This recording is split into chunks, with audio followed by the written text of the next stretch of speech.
Yo les amis, j'espère que vous allez tous très bien. Très très très très content de vous retrouver dans cette nouvelle vidéo. Suisse-Allemagne pour dans le cadre de ce match qui compte pour la dernière journée des phases de groupe de ce groupe A. Les Suisses et les Allemands se sont séparés sur le score de 1 partout, donc un match nul.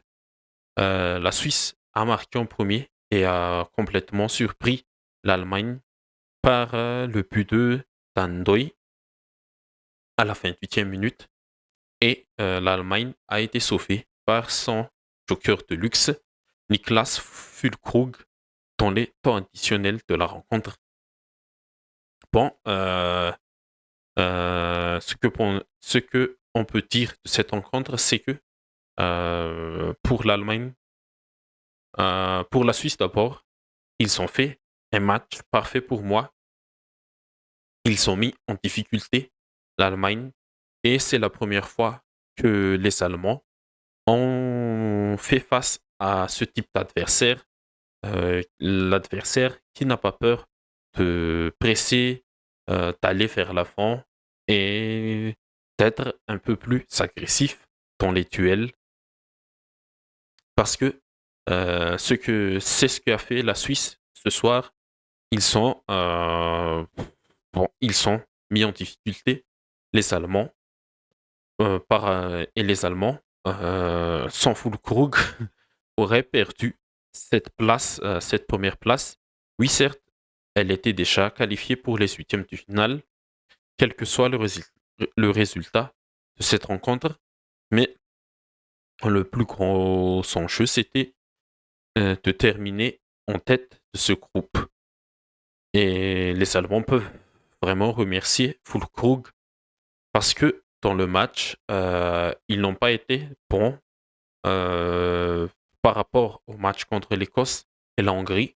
Et c'est peut-être un point de faiblesse que Nagelsmann doit travailler encore plus. Ils ont le temps avant leur match en huitième de finale parce qu'il y a eu des points faibles qui se sont vus ce soir côté allemand. Et lorsque le système n'a pas changé, les sommets n'ont pas changé, Nagelsmann a reconduit le 11 qu'il a utilisé pour les deux matchs avec Neuer dans les buts, Kimmich, Rudiger, Jonathan Tah, Mittelstadt, la ligne de 4 en défense, Hendrich et Kroos, le double pivot au milieu, Musiala, Gundogan, Wirtz en dessous de Havertz. Et pour la Suisse, c'est aussi un peu le même dispositif que face à la Hongrie, mais ce sont les choix d'hommes qui étaient différents avec la titularisation d'Embolo en pointe et Ndoye et Ritter en soutien d'Embolo et Abisher, Wiedemer, les deux pistons. Oui, c'est Wiedemer, ex-Granit Xhaka et Freuler, le double pivot suisse et en défense, bien sûr, Rodriguez, Akanji et Fabien Schär et Jan Sommer dans les buts. Et comment la Suisse je pense que la Suisse, l'entraîneur suisse là, Murat Yakin, il a bien analysé, il a bien travaillé comment l'Allemagne fait son approche offensive, son animation offensive, et ça ne change pas avec Havertz, qui est entre les défenses et tout ça. Gundogan un peu en électron libre pour essayer d'apporter un peu plus dans l'animation. Florian Wirtz et Musiala qui se permettaient beaucoup, qui collaient la ligne et qui rentraient encore un peu plus au milieu. Et Hendrich un peu avancé par rapport à Tony Kroos parce que Tony Kroos, comme à son habitude, il est le troisième défenseur pour organiser la construction du jeu des Allemands. Et Kimmich et Mittelstadt un peu en soutien sur le côté. C'est un peu un 3-3-4 pour expliquer l'animation offensive de l'Allemagne. Mais cette animation, c'est que les Suisses n'ont pas eu peur de se montrer un peu plus par rapport à la Hongrie, à l'Écosse. Ils ont pressé Kroos, qui est le maître à jouer de la construction du jeu de l'Allemagne. Rieder qui allait presser Kroos très très très haut. Mbolo aussi, qui allait presser Jonathan Tah ou Rudiger. Et Endoy aussi, qui allait presser Kimmich sur Rudiger sur son côté. Les trois là, il était comme ça sur la phase de pression, un peu en marquage individuel. C'est pas une grosse pression que tu allais attaquer directement euh, ton vis-à-vis. Mais quand Kroos a le ballon sur son pied, c'est Reiter qui sortait pour le gêner et Wiedemer montait pour bloquer la passe vers Mittelstadt et Freuler et Chaka se sont occupés de Moussiala comme ça. Et Char, Akanji, Rodriguez ont été les bourreaux de Havertz et Gundogan. Havertz et Gundogan, ils ont été perdus dans cette ligne défensive-là. C'était un peu une forme de 5-4-1, mais c'est par rapport au positionnement des pistons là. Mais en bloc médian un peu haut, comme ça. C'était l'approche tactique sans ballon de la Suisse pour chaîner la relance de l'Allemagne. Et Hendrich, il était l'électron libre, mais Hendrich, c'est pas comme Kroos qui a la capacité de casser les lignes et tout ça, mais il est là, mais il n'a pas été influent sur le jeu allemand, mais il a marqué un but, le premier but du match, mais son but a été refusé à cause d'une faute de Moussiala sur c'était Freuler ou Fabian Schär que Moussiala a fait la faute sur le but allemand. Et c'était comme ça. Et l'Allemagne a fait beaucoup de difficultés à sortir le ballon, à faire circuler le ballon, à être vertical comme ils l'ont fait contre l'Écosse et la Hongrie.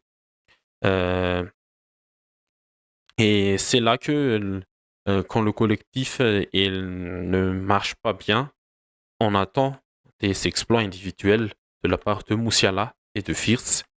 Moussiala, il était comme son habitude en chambre, en feu avec ses dribbles et tout ça. Wirtz, dans la continuité de son match contre la Hongrie, il était un peu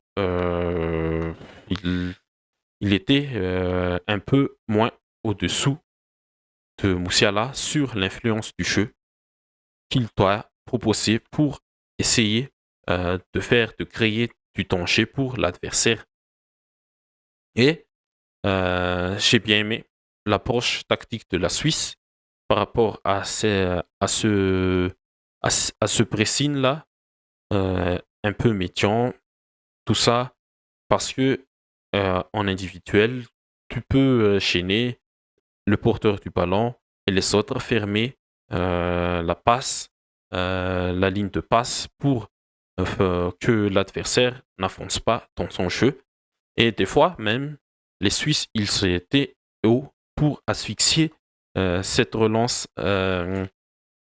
allemande parce que l'Allemagne, ils reculent, ils ne font pas des passes vers l'avant, mais des passes en retrait. Kroos qui remet sur Jonathan Tah, par exemple, ou Rudiger, ou même Neuer. Et c'est là que les Suisses, ils montent leur bloc pour essayer de presser un peu plus haut et de récupérer le ballon très très très vite dans la moitié du terrain adverse.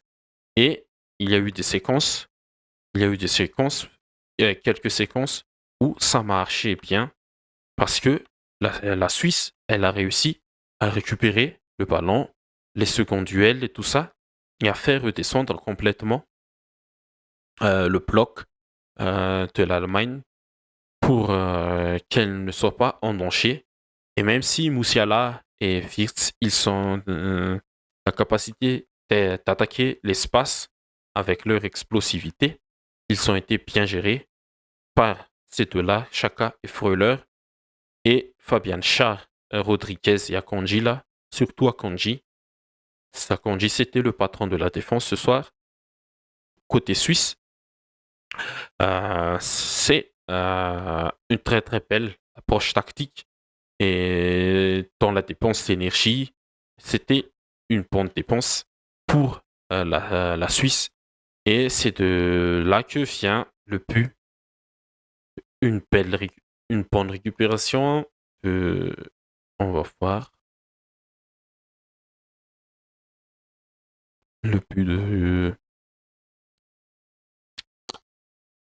Ndoila qui intervient à la 28e minute. C'était une bonne récupération suisse, mais je me souviens plus qui c'était, mais une bonne combinaison entre Mbolo, Ndoye et Freuler, je pense.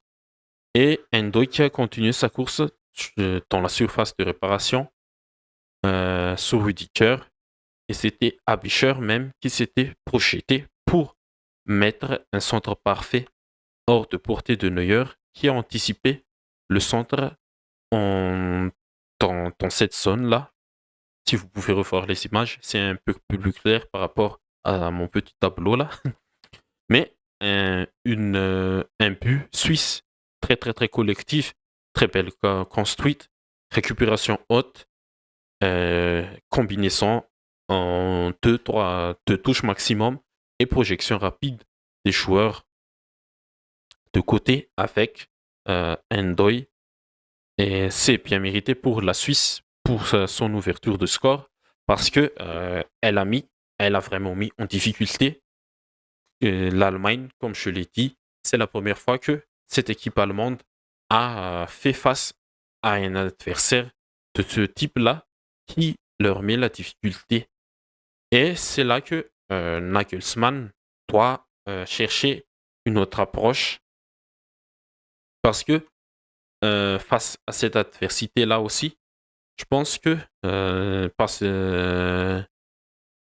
avoir des joueurs de ballon comme ça, des vrais joueurs de ballon de qualité, n'est pas suffisante. Oui, n'est pas suffisante parce que Akanji, Fabien Cher, Rodriguez, ils ont bien géré à faire ce Gundogan. Et quand la Suisse veut défendre en bloc bas comme ça, en 5-4-1, ils sont bien aussi. Le bloc défensif suisse a été très très très compact et très très très discipliné tactiquement. Ça coulissait très bien. Ça sortait sur le porteur du ballon et ça revenait. Si le ballon est sur Mittelstadt, Ritter sortait bien et Wiedemer couvrait l'espace laissé. Et quand Mittelstadt, par exemple, lâchait le ballon, Ritter, il revient sur sa position pour ne pas laisser beaucoup d'espace. Et le bloc coulissait aussi bien pour la Suisse parce que on a vraiment laissé, comme par exemple, si l'Allemagne a attaqué sur le côté droit et, et on sait que l'Allemagne a des joueurs de petits espaces de très très très bonne qualité, ils ont préféré mettre beaucoup de densité pour laisser le moindre espace à des joueurs de qualité comme Moussiala, Havertz, Gundogan, on une touche et tout ça, ça va partir très très très vite. Et laisser l'espace comme ça, laisser tout seul Mittelstadt et Kroos qui est déjà bien gêné par Mbolo, ne pouvait pas faire à son habitude le, le cruise, quoi, le quarterback cruise, qui va changer le rythme du jeu vers Mittelstadt. Il y a eu quelques moments où il a réussi à faire, mais comme je l'ai dit, le bloc coulissait très bien, très très très vite, pour ne pas laisser des gros espaces afin que l'Allemagne et ces joueurs-là les exploitent très très très rapidement. Du coup, oui, on a vu la faiblesse de cette Allemagne, c'est que quand il y a la pression, l'adversaire qui va presser grosse, je pense que et il faudra chercher un peu plus de solutions. Musiala, Wirtz, ils ne se sont pas vraiment des vrais ailiers qui peuvent faire la différence, mais ils ont la capacité. Oui, Musiala, avec sa qualité de dribble, il peut percuter et casser des lignes avec cette capacité-là. Et Wirtz aussi. Mais si l'équipe adverse met beaucoup de densité au milieu, là surtout, l'Allemagne aura besoin des vrais joueurs de côté qui peuvent faire la différence en un contre un, en deux contre deux. En deux contre un, pourquoi pas, et plus libéré qu'Undogan ou Wirtz ou Musiala pour amener rapidement le surnombre dans la surface adverse. Et à part cela, qu'est-ce qu'il faut dire aussi sur ce match? Défensivement, oui, défensivement aussi, il faut, il faut être concentré. Et en unième, Jonathan Tala, il sera suspendu. Et je pense que c'est pour cela que euh, Nagelsmann a fait monter très très très rapidement Schlotterbeck pour l'essayer avec Rudiger, parce que ce sera ça la charnière pour le huitième de finale. Et la montée de David Rom aussi a été très intéressant. Il a apporté plus de projection offensive sur son côté par rapport à Mittelstadt. Même si j'aime bien Mittelstadt, David Rom aussi, c'est peut-être euh, le joueur de côté. Et même si ce n'est pas vraiment un ailier, mais c'est peut-être le joueur de côté qui peut faire la différence sur, sur son aile et qui peut permettre à des Fierce et de Gundogan de se projeter très très très rapidement dans la surface adverse. Et dans ce genre de match aussi, je pense que à First là, même s'il a eu des occasions à First, il a touché la barre, mais c'était pas très très très dangereux à First. Je pense que c'est pas nécessaire de le garder sur le terrain. Tu peux faire entrer un grand attaquant comme Fulkrug et, et Fulkrug là, il va peser sur les défenseurs et en jeu en combinaison aussi, Fulkrug est très très très intéressant pour accélérer le jeu dans ce dans ce type de bloc défensif là, un bloc défensif très très bas et très très très compact sur la largeur et la densité dans le milieu. Et bon, c'est tout ce que j'ai à dire sur ce match. Et on passe au top, au flop. Je pense que niveau flop, je ne vais pas mettre Gundogan peut-être, mais il a été un peu victime de cette animation morose qui a été bien tenue par la Suisse. Cette animation qui n'a pas abouti pour les Allemands. Mais Gundogan, c'est toujours un joueur décisif et il sera très très très important sur les tours à élimination directe. Mais les tops, Freuler au milieu, Akanji en défense pour la Suisse, il a été très très très fort. Et aussi les deux pistons là, Abischer, Fiedmer, offensivement, défensivement, ils ont été là. Bon, le collectif suisse il a bien marché. Il a bien mis en difficulté celui de l'Allemagne.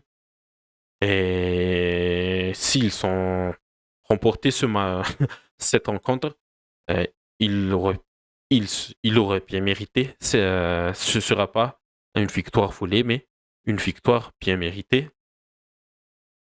Et bravo à la Suisse pour cette performance.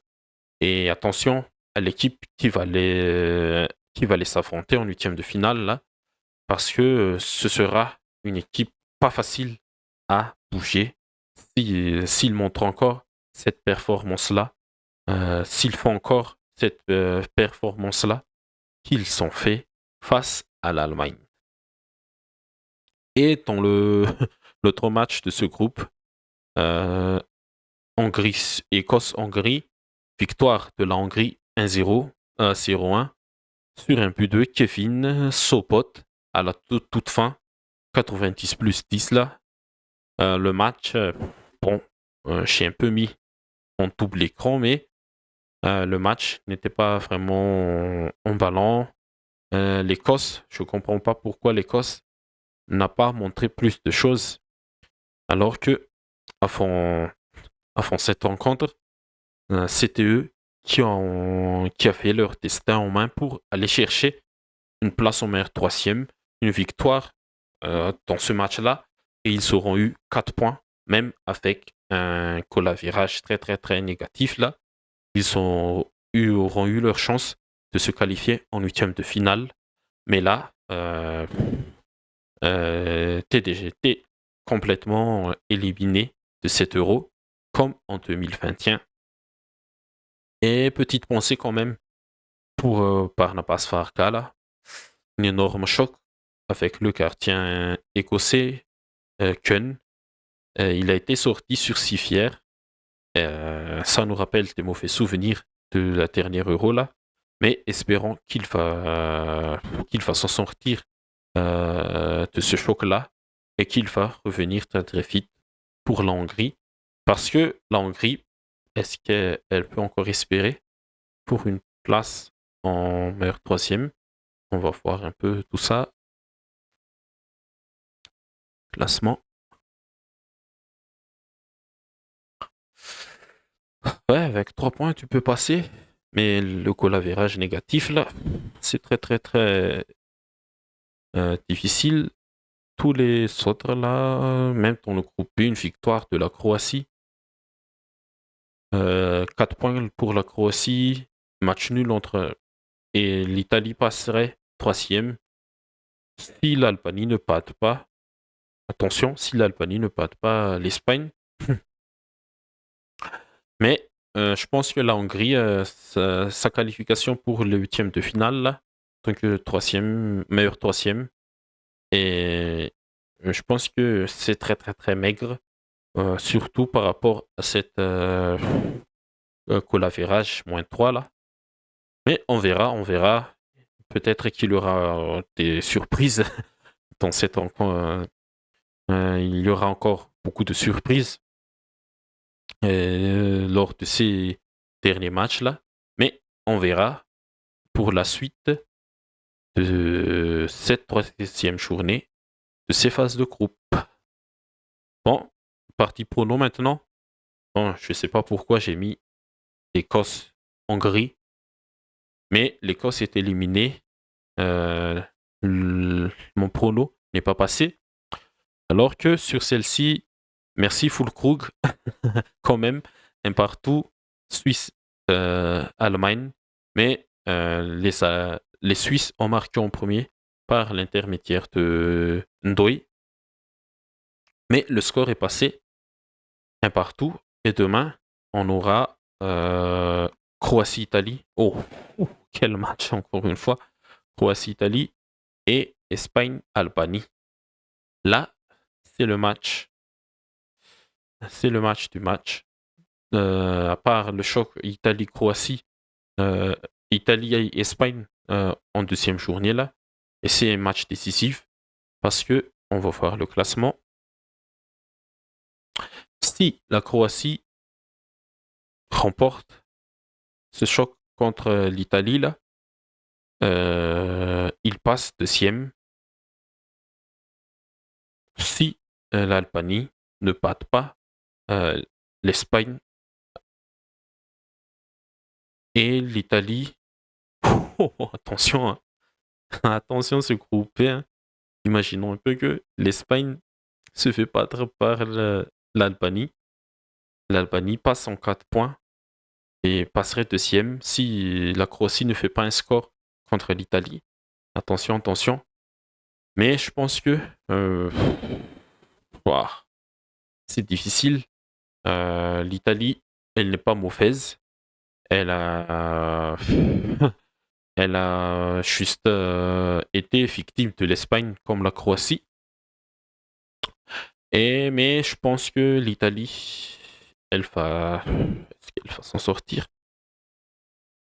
Non, pourquoi pas une victoire 1-0, 2 buts à 1, 2 buts à 1 de la Croatie là. Croatie, je pense qu'elle doit montrer qu'elle est une demi-finaliste de dernier mondial. Et je pense que c'est Kramaric qui va marquer en premier pour l'Italie, pour la Croatie, désolé. Et Albanie-Espagne, l'Espagne est déjà assurée de terminer premier, quels que soient les résultats de Croatie-Italie, même si elle était faite par l'Albanie. Mais Espagne-Albanie, pourquoi pas une victoire 2-0, une victoire à l'Espagne 2-0, avec pourquoi pas un but de qui? Un but de Morata, pourquoi pas? Premier but de Morata. Et voilà. Bon, on va voir demain le résultat de ces matchs et le dénouement de ce groupe B. Mais